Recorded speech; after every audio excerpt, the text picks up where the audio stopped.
바울은 로마서 13장에서 그리스도인들은 국가에 대한 이 의무를 잘 이행해야 될 뿐만 아니라 모든 일들을 하나님의 사랑으로 잘 감당해야 될 것을 가르쳤습니다. 연휴에 이제 마지막 문단에 들어와서 바울은 우리 성도들에게 지금이 처한 시기가 무엇인지를 분별하면서 거룩하게 구별된 백성의 삶으로 살 것을 결론짓고 있습니다. 이 시기를 안다고 했을 때 이 시기는 이미 로마서 12장 2절에서 말씀한 바와 같이 이 세대를 본받지 말라고 했던 대로 지금의 상황은 악한 시대이기 때문에 그 세대의 흐름을 쫓지 말고 우리가 날마다 마음에 새롭게 변화를 받아야 될 시기임을 강조를 했습니다. 오늘 함께 읽은 이 본문은 이어서 그 시기는 우리의 구원이 처음 믿을 때보다 가까이 왔던 시기와 또다시 연결시키고 있습니다. 다시 말하면 우리의 최종적인 구원을 가져올 그리스도의 재림의 날이 임박했음을 기다리며 살아야 될 때임을 강조하고 있습니다. 그래서 바울은 또 하면서 너희가 이 시기를 알거니와 라고 시작하면서 바울은 로마교회 성도들이 도적같이 아무도 모르게 갑작스럽게 주님의 날이 닥칠 것을 이미 로마교회 성도들이 알고 있다는 듯이 말씀하고 있습니다. 우리 구원의 날이 가까이 왔다는 말은 주의 재림의 날이 가까이 왔다는 말과 똑같은 말입니다. 주님의 재림의 날이 가까이 왔다는 것은 로마교회 성도들만이 알고 있는 사실이 아니라 예수 그리스도를 믿고 이날까지 말씀을 공부하며 말씀의 가르침을 배운 우리 모든 성도들도 이미 다 그리스도의 재림이 오게 될 것을 알고 있을 뿐만 아니라 그날이 가까워 있음을 알고 있다는 날입니다. 그래서 바울은 11절에 또한 하면서 이 외에도 다시 말하면 악구전들을 전부 다 받으면서 성도는 국가에 대한 의무와 이웃사랑에 대한 현실 생활에서도 충실하게 감당해야 될 뿐만 아니라 주님의 재림의 날을 준비하면서 이때도 철저히 준비하면서 균형과 조화를 이루는 삶이 이제 무엇인가를 설명하고자 하는 것입니다. 그러니 우리는 성도로서 이 나라에서 훌륭한 시민으로서 살아야 될 뿐만 아니라 이 땅에서도 천국 시민의 삶을 살아야 함을 잊지 말아야 될 것을 가르치고 있습니다. 그래서 또한 너희가 이 시기를 알거니와 하면서 앞에서 말한 이 외에도 주의 재림의 시기를 알고 있지 않느냐라고 말합니다. 그러니 주의 재림은 그날을 기다리는 명분하에 우리가 아무것도 하지 말라는 것으로 요구하지 않습니다. 오히려 재림의 날이 가까이 오면 올수록 우리가 행하는 모든 일들 가운데서도 특별히 다시 오실 주님을 사모하며 그날을 기다리면서 더욱 우리의 마음이 그리스도께로 향할 것을 가르치고 있습니다.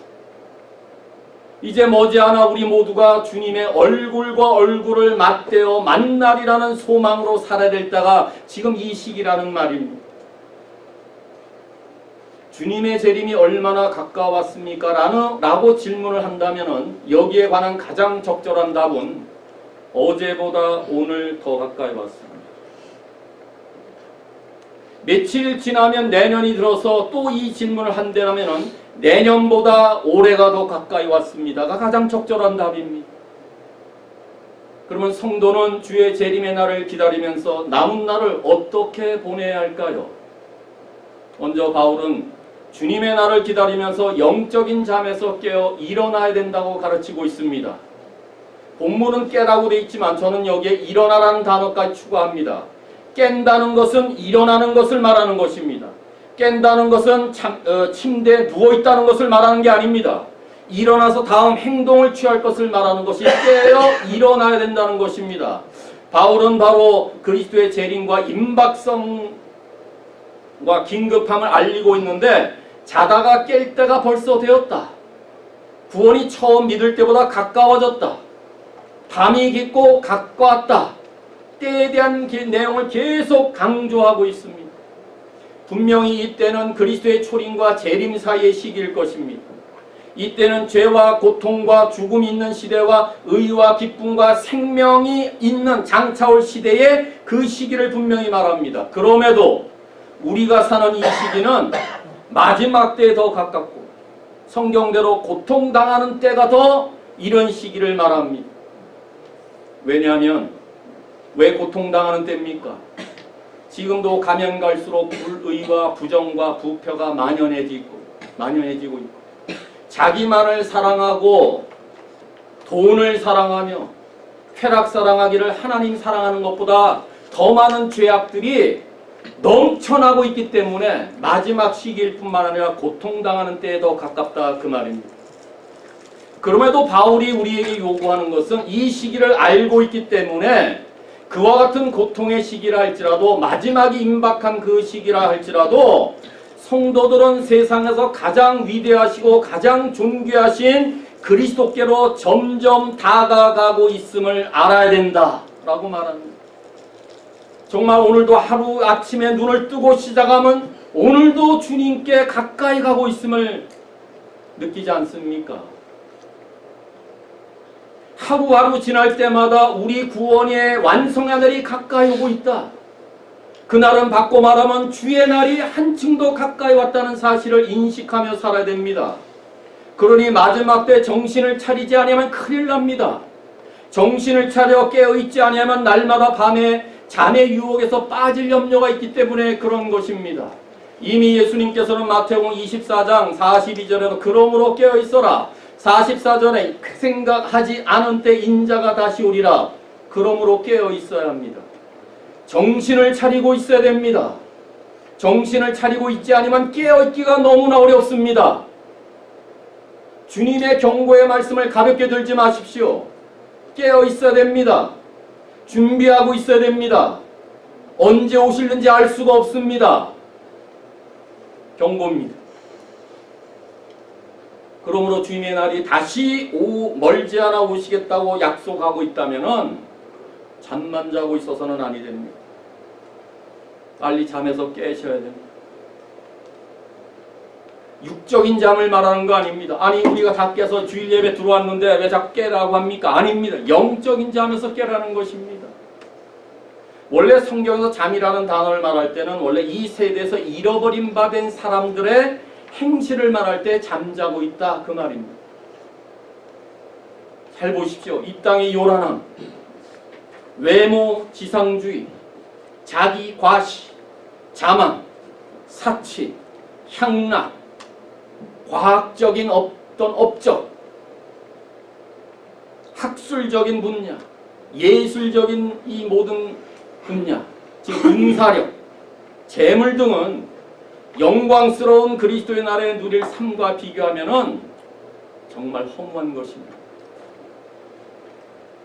그렇기 때문에 바울은 그리스도의 강림이 가까워지고 있음을 믿었기 때문에 로마 교회 성도를 향하여 깰 것을 명령하고 있습니다.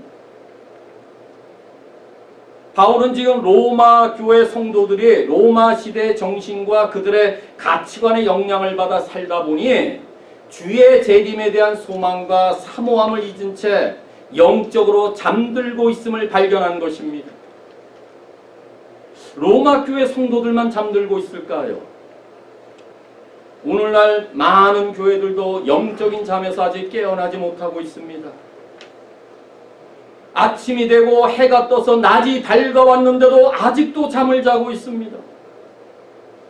많은 성도들이 영적으로 나태하고 주님의 재림에는 무관심하고 방관한 채 세상 사는 재미로 안일해져 있으며 여기가 좋사오니 하며 이 땅에 안주하고 있습니다. 그러니 잠에서 깨야 될 시기입니다.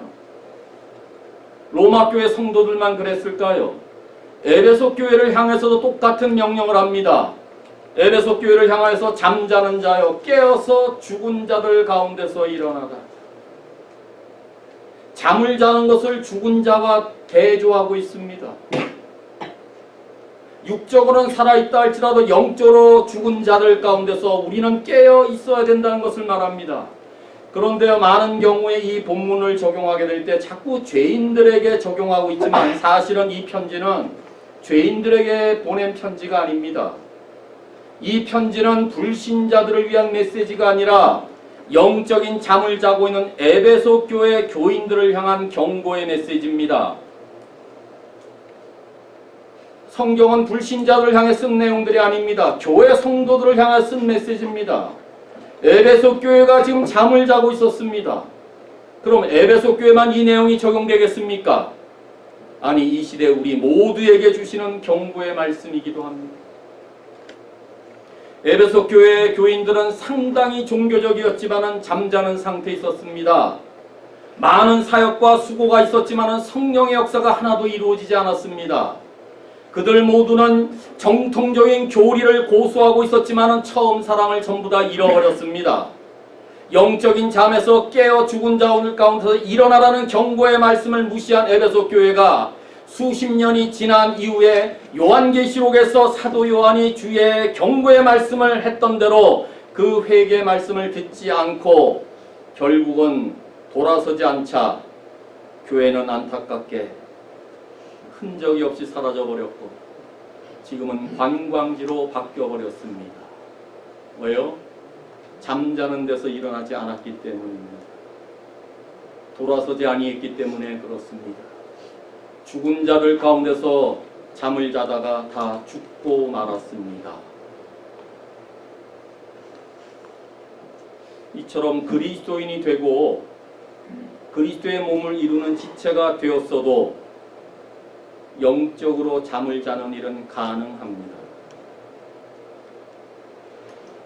예배를 드리면서도 교회 봉사를 하면서도 맡은 직분에 열심을 내면서도 영적으로 잠을 자고 있는 것은 가능한 일입니다. 에베소 교회가 그랬어요. 로마 교회가 그랬어요. 대부분의 교회가 다 그랬어요. 지금의 교회가 다 그러하다 그 말입니다. 내가 지금 잠을 자고 있는지 아닌지는 각자가 아실 것입니다. 저는 몰라도 스스로가 아실 거예요. 만일 정말 그렇다면 오늘 말씀을 주시는 대로 깨셔야 합니다. 잠자는 상태에 있다면 깨어 일어나야 합니다. 왜요? 우리 구원이 처음 믿을 때보다 훨씬 가까웠기 때문에 그렇습니다. 여기서 말하는 구원이란 말은 하나님의 구속사역의 마지막 관문, 즉 구원의 완성을 가리키는 말로서 주님의 재림하는 그날에 우리의 구원이 완성된다. 그래서 우리의 구원이 처음 믿을 때보다 더 가까이 왔다라고 말하는 단어입니다. 그러니까 예수님께서 다시 오심으로 우리 구원이 완성되는 이때가 임박했기 때문에 이제는 제발 영적인 잠에서 깨어라 라고 말하는 것입니다. 주님이 저 문 밖에서 지금 문을 두드리고 기다리시는데 아직도 잠을 자고 있다면은 이건 주님의 책망입니다.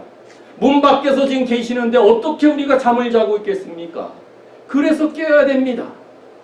바울이 지금 로마 교회에 경고한 대로 많은 시간이 흘렀기 때문에 이 일이야말로 우리 시대는 얼마나 더 긴급하고 임박한 일이겠습니까? 그만큼 우리의 구원이 한층 더 가까이 왔습니다. 2000년이라는 시간이 흐른 것만큼 그날에 한층 더 가까이 왔다는 사실을 인식하셔야 됩니다. 그러니 분명히 경계를 늦추거나 잠을 잘 시간이 아니라는 말씀입니다.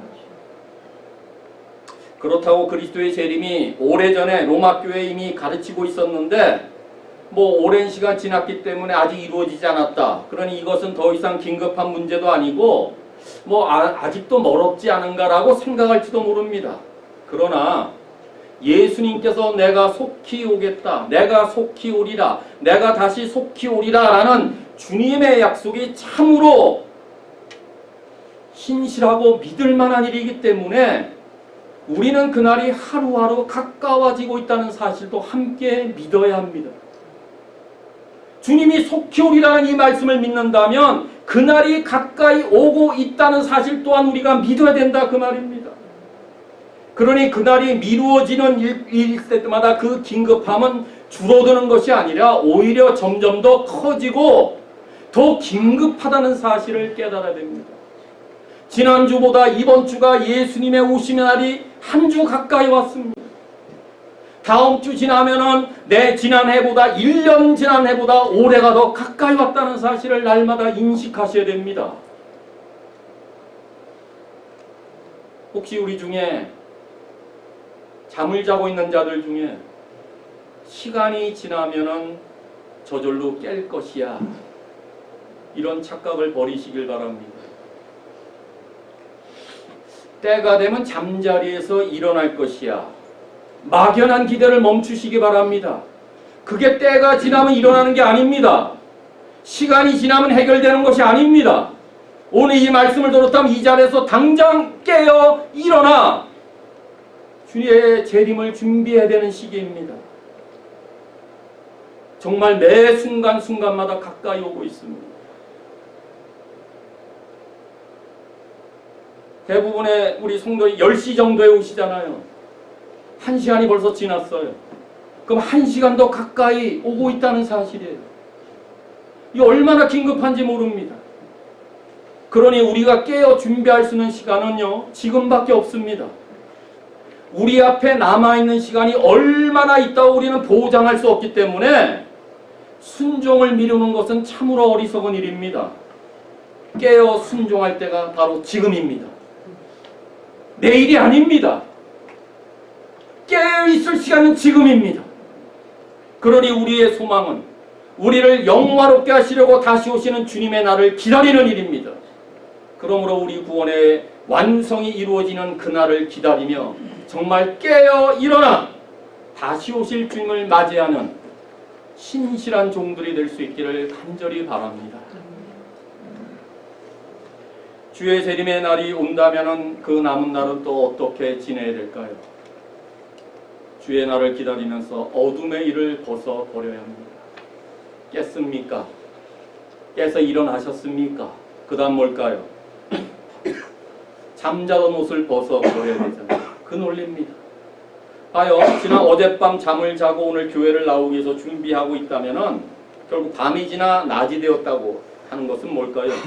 옷을 갈아입을 시간이 왔다는 거예요. 잠잘 때 입고 나온 옷을 오늘 입고 나온 사람 한 사람도 없잖아요. 잠을 잤던 옷을 벗고 새날이 왔다면 그날에 맞는 옷을 갈아입어야 된다는 논리로 말하는 거예요. 그것을 바울은 뭐예요? 어둠의 일을 벗어라라고 말하는 거예요. 어둠의 일을 벗어야 새로운 옷을 입지요. 원래 이 벗으라는 단어는요, 문자적으로는 강제로 쫓아내다라는 뜻이에요. 이 단어가 어디에 쓰였냐면은 사복음서에서 3번밖에 안 쓰였는데 유대인들 중에서 예수 그리스도를 믿고 따르는 자들이 유대교에서 출교를 당할 때 이 단어를 썼어요. 쫓아내는 거죠.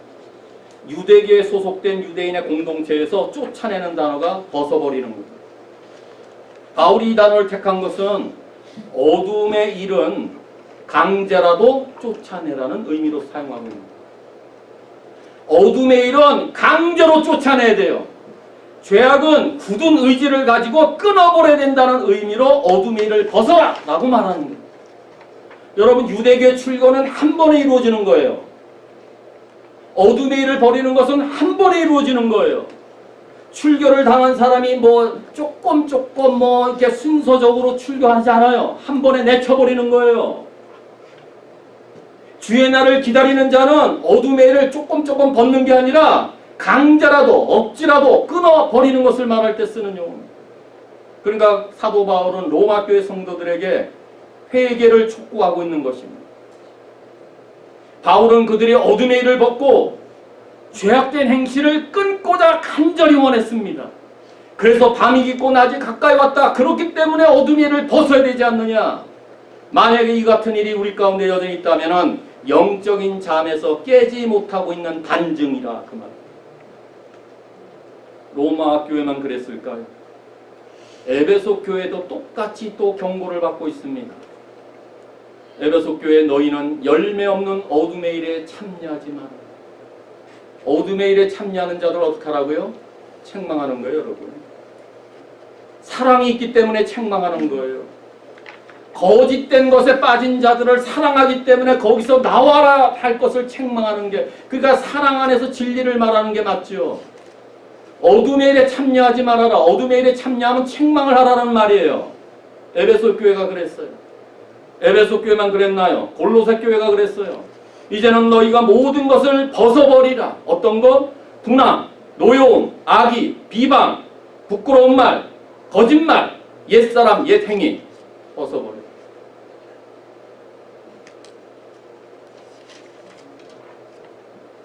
교회 바깥의 사람들을 말하지 않아요. 교회들을 말하는 거예요. 그러니 구원받은 성도가 할 일은 언제나 어둠의 일을 벗는 것입니다. 주의 재림의 임박한 시기의 때에는, 주의 날을 맞이하는 이 때에는 날마다 어둠의 일을 벗는 것입니다. 강제라도 끊어야 되는 것입니다. 철저하게 벗어야 될 것을 말합니다. 그럼 바울이 어둠의 일을 벗으라고 했을 때 구체적으로 무엇을 말할까요? 골로새 교회도 말한 것과 더불어 로마 교회 성도들은 13절에 낮에와 같이 단정행하고 방탕, 술 취함, 음란, 호색, 다툼, 시기, 이게 로마 교회 성도들에게 어둠의 일을 벗으라고 말했던 구체적인 사안입니다. 우리가 봤을 때 아이 저거는 세상 바깥의 사람들의 이야기지. 아니에요. 로마 교회 성도들 안에 이런 모습이 있었어요. 이 또한 예수를 믿지 않는 세상 사람들을 향하여 이렇게 살지 말라고 말하는 것이 아닙니다. 이 말씀은 아직도 로마 교회 성도들 중에서 어둠의 일을 벗지 못한 채 영적으로 잠을 자고 있는 자들을 향하여 경고의 메시지를 합니다. 그럼 이 본문에 있는 우리 현대교회 모든 성도들 중에도 이것을 벗지 못해서 영적인 잠에 도취되어 있는 우리에게 주시는 경고의 말씀으로 들으셔야 해요. 물론 골로새서 3장 8절과 9절에 나와 있는 어둠의 일이나 그죠? 노여움, 악의, 분함, 비방, 부끄러운 말 이거나 13절에서 말한 여러 가지 이러한 일들 우리 모두에게 해당되는 것은 아닐지라도 그렇죠? 모두가 정말 그렇게 하시겠어요? 아닐지라도 예수 그리스도를 믿는다고 하는 우리 그리스도인들에게도 이와 같은 일이 얼마든지 일어날 수 있는 가능성을 놓쳐서는 아니 돼요. 얼마든지 이런 일이 있어요. 우리가 분하지 않습니까? 노여움, 악의 비방하지 않습니까? 부끄러운 말 사용하지 않나요? 우리도 있을 수 있어요. 교회 주시는 경고에 골로새 교회예요. 로마서 교회예요. 방탕, 술 취함, 음란, 호색, 다툼, 시기 우리에게 주시는 경고예요.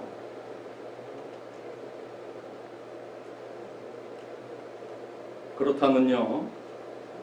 이 모든 내용들은 오늘날 우리 사회가 변화되어야 될 영역이기도 하지만은 무엇보다 먼저 주님을 사랑하고 예수 그리스도를 따른다고 하는 그리스도인들의 삶에서 해결해야 될 최우선적인 과제입니다. 세대를 본받고 있는 교회잖아요. 세상의 흐름을 지금 쫓아는 모든 성도들이잖아요. 오히려 세상의 모든 이런 것들이 교회 안의 문화를 자리 잡고 있잖아요. 이 내용이 다 그 안에 들어있는 거 아닙니까? 그럼 우리가 먼저 바뀌어야 돼요. 이런 일들을 행할 대상은 바로 우리라는 말씀입니다. 그러니 잠에서 깼습니까? 제가 시작할 때 깼다면 일어날 것을 말했죠. 일어난 다음엔 다음 행동을 취하는 것이에요. 그러니까 깼습니까? 일어나셨습니까? 그 다음 행동이 뭡니까? 어둠의 일을 벗는 것입니다. 이것을 벗지 않고서는요. 영적인 잠에서 일어날 수 없어요. 옛 행위를 벗지 않으면요. 믿음의 경주를 제대로 달려갈 수 없기 때문에 또 주의 재림을 맞이할 수 없기 때문에 그래서 깨어 일어나 어둠의 일을 벗어야 된다라고 말하는 거예요. 왜 어둠의 일을 벗어야 됩니까? 그리스도의 믿음의 경주는 장애물이 있어서는 아니 되기 때문에 그래요. 어둠의 일을 벗지 않으면 장애물에 걸려 넘어져서 우리 믿음이 계속 떨어지고 후퇴하고 변질되기 때문에 그래요. 그래서 히브리서 12장 1절에 모든 무거운 짐과 얽매기 쉬운 죄를 다 벗어버리고 여기도 벗는 거예요. 그러니 신앙생활은요. 옛 구습을 다 벗는 거예요. 믿음의 생활은요. 옛 썩어져가는 이런 행위들 다 벗는 삶이에요. 이것을 벗고 달리면 경주할 수 없어요. 마치 여러분 달리는 운동선수들이 불필요한 장애물들을 다 쓰고 입고 별걸 다 챙기고 다닌다면 그 경주할 수 없어요. 지금 우리가 저 구원의 결승 라인에서 두 팔 벌려 우리를 맞이할 그 주님을 바라보면서 달려가는 그 경주에는 우리의 걸음을 무겁게 하는 것, 달려가는데 방해되는 모든 요소들을 벗어버리지 않고서는 경주할 수 없다는 것입니다. 벗어버리지 않는 한 진정한 의미의 신앙의 경주는 어렵습니다. 아니, 불가능할 것입니다. 육체가 원하는 대로 살면서 어찌 주의 재림을 기다린다고 말할 수가 있겠습니까?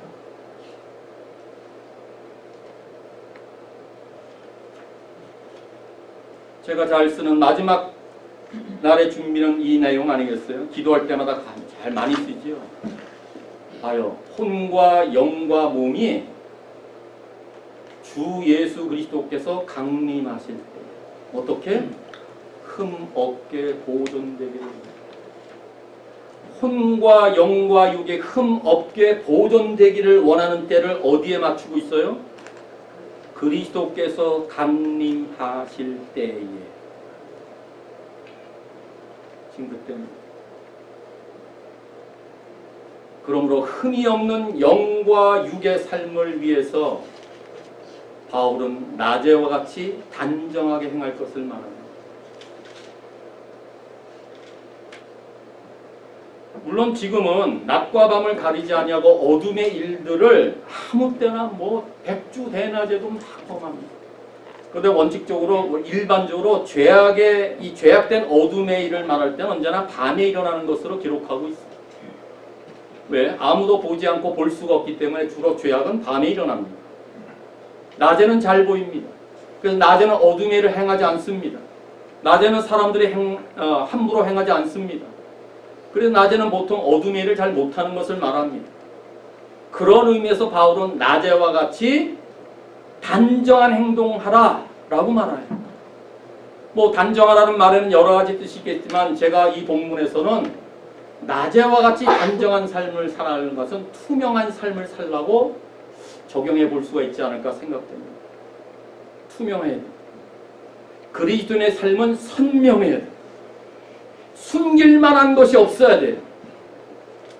부끄러울 것이 없는 삶이 우리 예수님이 원하는 삶이에요. 투명하고 선명한 삶이 우리 하나님이 기대하시는 삶이에요. 즉 어둠의 일을 벗어버리고 깨끗이 청산하고 낮에와 같이 투명하고 선명한 삶을 살라는 것입니다. 혹시 우리 가정 중에요, 남편과 아내가 요즘 모르겠어요. 스마트폰에 이 락을 채워놔서 자기가 암호 외에는 못 풀잖아요. 예를 들면 이런 것일 수 있어요. 남편과 아내가 스마트폰 누가 봐도 상관없다라고 할 만큼 투명하셔야 돼요. 그거 못하러 비밀번호 거기다 집어넣습니다. 혹시 남편과 아내 이메일 쓰지요? 남편이 아내 이메일을 봐도, 아내가 남편의 이메일을 봐도 선명하십니까? 이런 삶을 사는 게 하나님 원하시는 삶입니다. 비밀번호를 거기다 걸어놓고 아무도 못 보게 한다? 뭔가 숨기는 게 있어서 그런 거 아닐까요? 뭔가 걸리는 게 있으니까 그런 거 아닐까요? 이것이 낮에와 같이 단정한 삶입니다. 이것이 선명한 삶입니다. 설사 그렇게 락을 해놨다 칩시다. 그 내용을 하나님이 보신다면 어떡하실 거예요? 여러분들의 힘으로 락을 했지만 하나님이 그 락을 못 풀 것 같습니까? 만약에 하나님이 그것을 보신다면 낮에와 같이 단정하며 선명하고 투명한 삶을 자랑할 수 있습니까? 그 얼마나 거죠.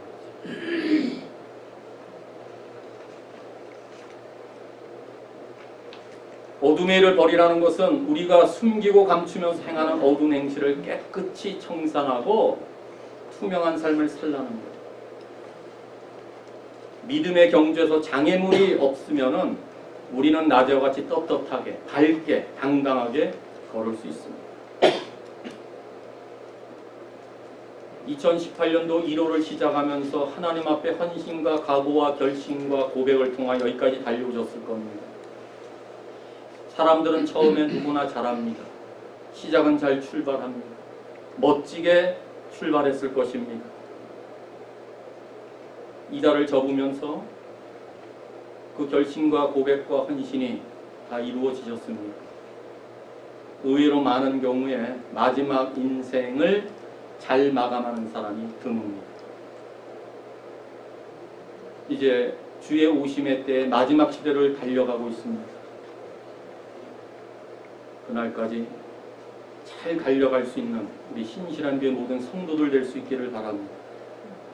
그러니 우리의 시선을 주님께 고정하면서 다시 오실 주님을 더욱더 사모하면서 우리 앞에 당한 믿음의 경주를 달려가게 될 때 장애물을 다 깨끗이 치우면서 어둠의 일을 벗어버리고 낮에와 같이 단정히 행하는 거룩한 삶으로 주의 날을 맞이할 준비할 수 있는 우리 모두가 될 수 있기를 바랍니다. 마지막으로 우리가 그날을 기다리면서 어떻게 살아야 됩니까?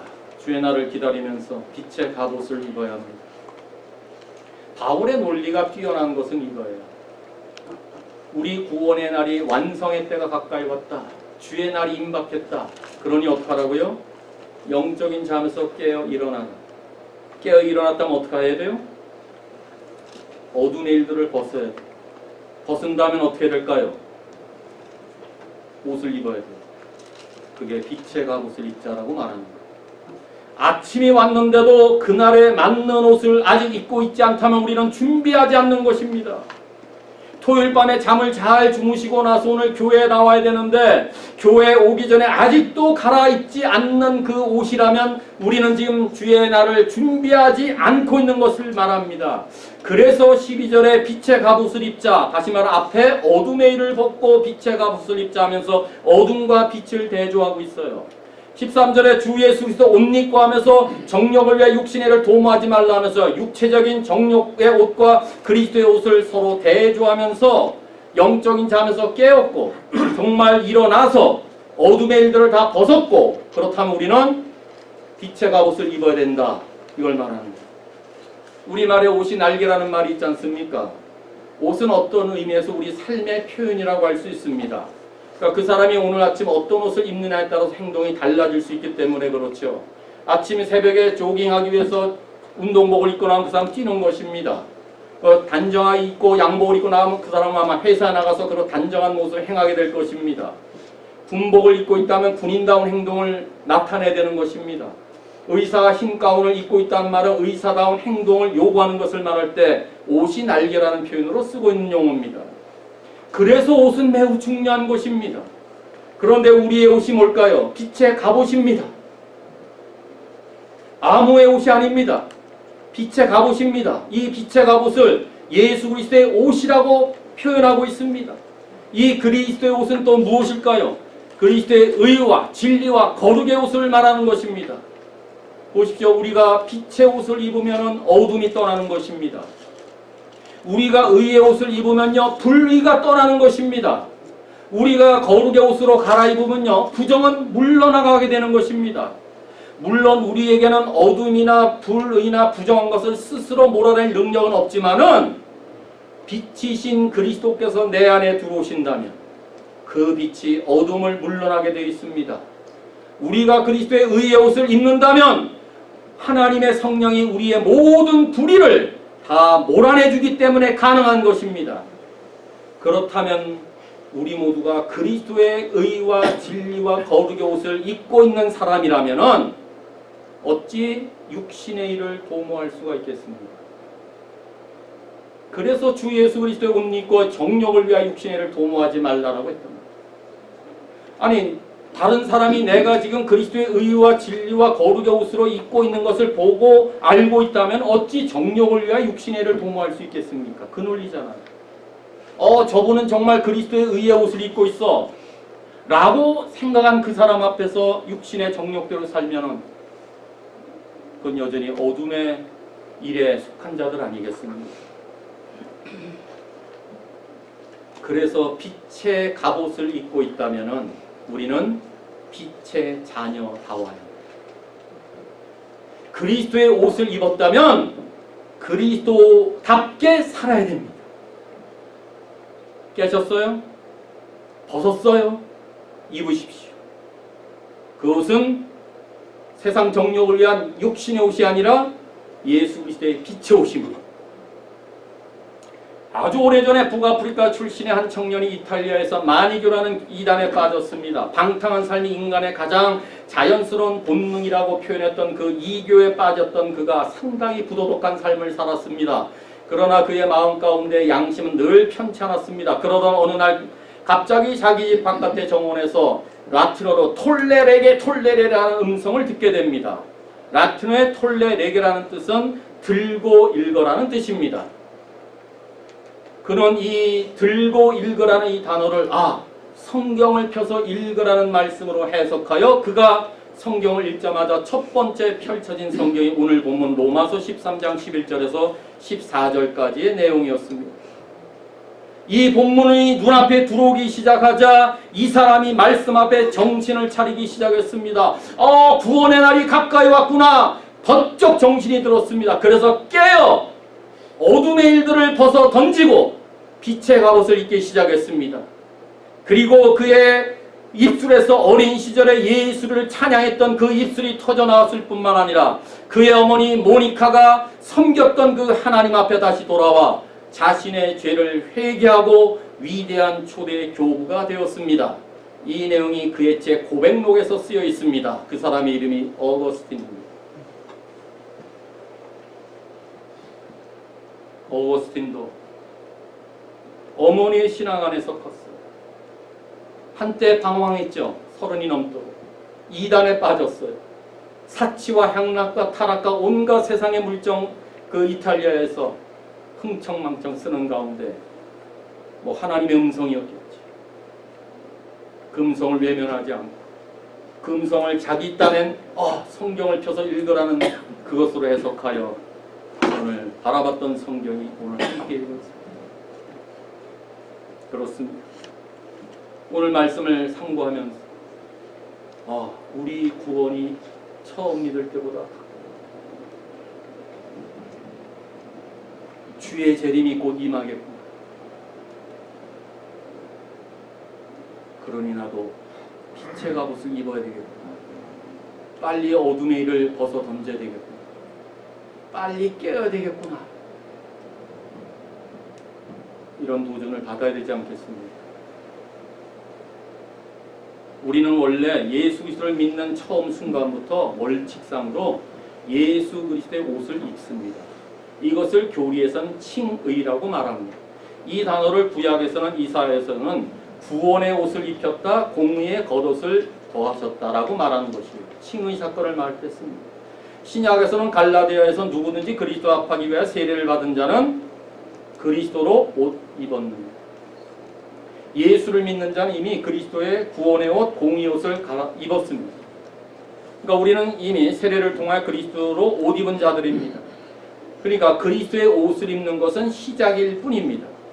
그러니까 이 말은 교리적으로 칭의는 한 번의 사건이지만은 그리스도의 옷을 날마다 갈아입는 사건, 즉 성화는 지속적으로 일어나야 된다는 것을 말합니다. 그러니까 바울이 말하고자 하는 본질적인 의미는 성화는 회심과 함께 시작된다고 가르치는 거예요.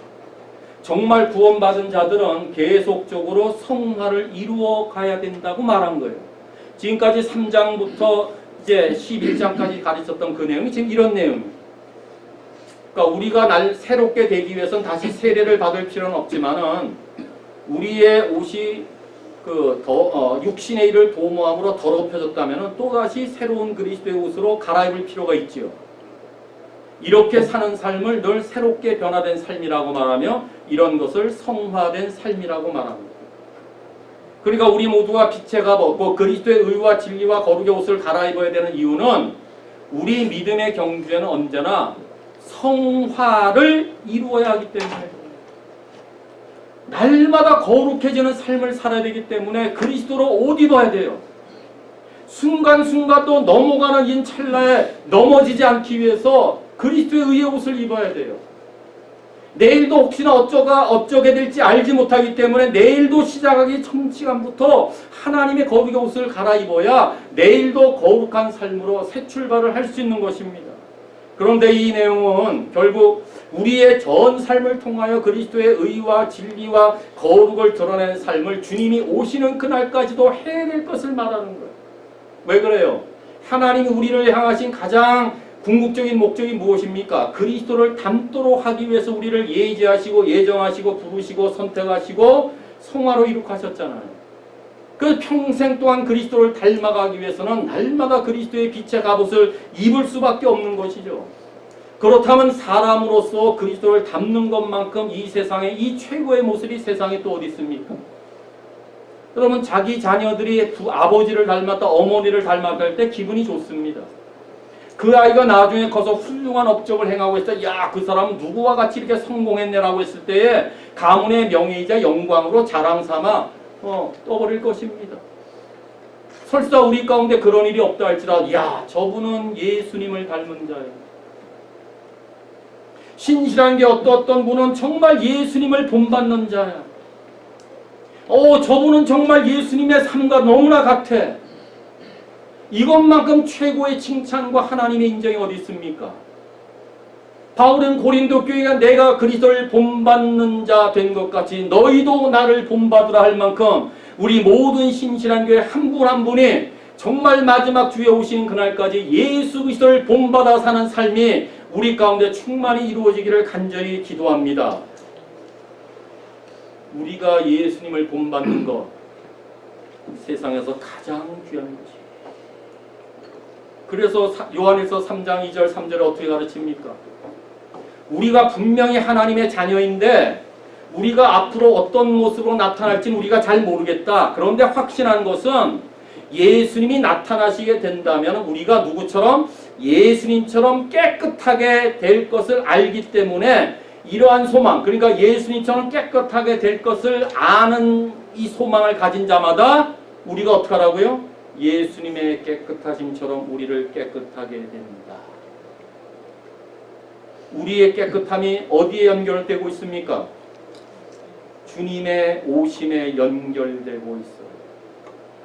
아까 데살로니가전서 5장 23절에 우리의 영과 혼과 육이 흠없는 것이 어디에 연결되던가요? 그리스도의 강림하실 때 연결돼요. 우리의 깨끗함이 또 어디에 연결돼요? 장래 주의 오심과 연결됩니다. 그러므로 주님을 위해 순결한 삶을 살고자 하는 열망이 오늘 13장 마지막 본문을 듣게 될 때 우리 마음 가운데 불일 듯이 일어날 수 있기를 바랍니다. 주의 재림을 준비한다는 것은 그의 깨끗하심처럼 우리도 평생 동안 순결한 삶을 살고자 하는 열정과 열망과 열심을 품는 것입니다. 마지막 때를 살고 있는 그리스도인들이 만약 자기 생의 책임을 지고서 날마다 그리스도로 옷 입고 날마다 성화를 이루어 간다면 이 구별된 삶이야말로 사회 변혁의 가장 중요한 요소가 되지 않겠습니까? 그러니까 우리는요, 다른 사람 탓하지 마시고요, 사회 탓으로 돌리지 않기를 바랍니다. 우리 한 분 한 분 그리스도로 옷 입고 오늘 여기 모이신 모든 믿음의 지체들 한 분 한 분 각자가 그리스도의 빛의 갑옷을 입은 자답게 거룩한 행실로 부르심에 합당하게 살도록 내 삶을 책임진다면 우리 무슨 변화될 것입니다. 사회의 변화가 뒤지고 있는 것은 교회가, 성도들 그리스도의 옷으로 제대로 갈아입지 않고 있기 때문에 그런 것입니다.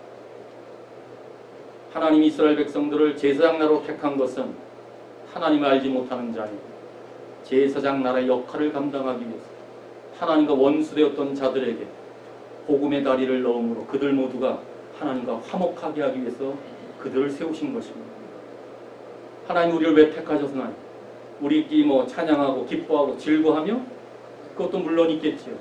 그러나 아직도 하나님과 원수되는 자들, 아직도 흑암 가운데 있는 자들에게, 어둠에 묻혀서 아직도 이 빛을 알지 못하는 자들에게 빛의 지체, 증거로 세우기 위해 우리를 택하신 거 아니겠습니까? 그러니 우리의 삶에서 지금 당장 어둠의 일을 벗어버리고 빛의 갑옷을 취해야 되는 것이 정말 절실하게 필요한 이유는 주님의 재림을 위해서 준비할 시간이 우리에게는 너무나 짧기 때문입니다. 다시 말해서 그날을 위해서 준비할 시간이 지금밖에 없기 때문에 그래요. 내일을 할 수 없잖아요. 지금밖에 없기 때문에 그래요. 그러니까 지금 우리가 누리는 이 시간 속에서 주님의 재림을 준비하지 않으면 안 된다는 것입니다. 그래서 밤이 있고 낮이 가까이 왔다고 말합니다. 그래서 우리의 구원이 처음 믿을 때보다 가까이 왔다고 말하는 것입니다. 그러므로 우리 모두가 주님의 날을 기다리면서 그리스도로 옷 입는 빛의 자녀로 살 수 있기를 바랍니다. 사랑하는 성도 여러분, 주님의 재림을 위해서 준비할 수 있는 날이 지금 우리에게 주어졌는데도 다른 일을 하느라 그 준비를 그르친다면 그것은 변명의 여지가 없는 참으로 어리석은 행동들입니다.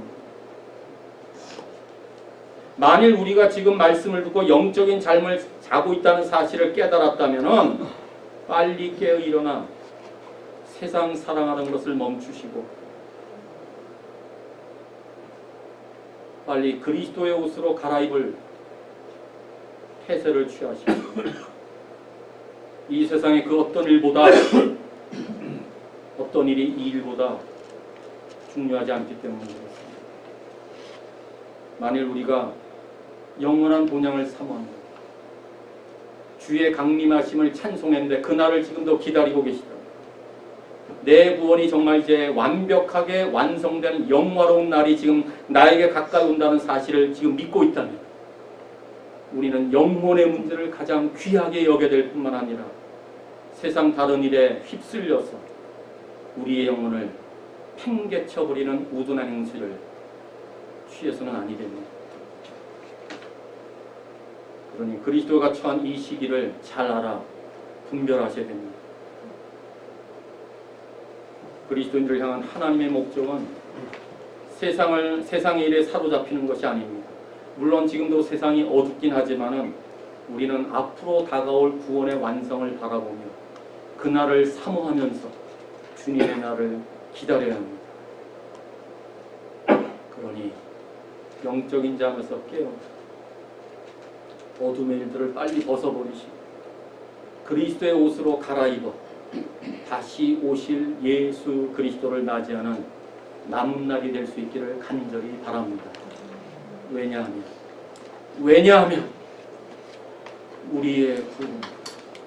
우리의 구원 내가 처음 믿었을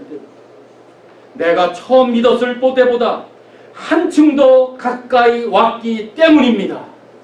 오늘 지나면 내일 또 가까이 옵니다. 올해 지나면 내년은 더 가까이 왔습니다. 다시금 나의 구원이 처음 믿을 때보다 가까이 왔다는 사실을 확신하시면서 오늘도 말씀대로 사는 귀한 은혜가 모든 신실한 교회 지체들 가운데 있기를 간절히 축원합니다.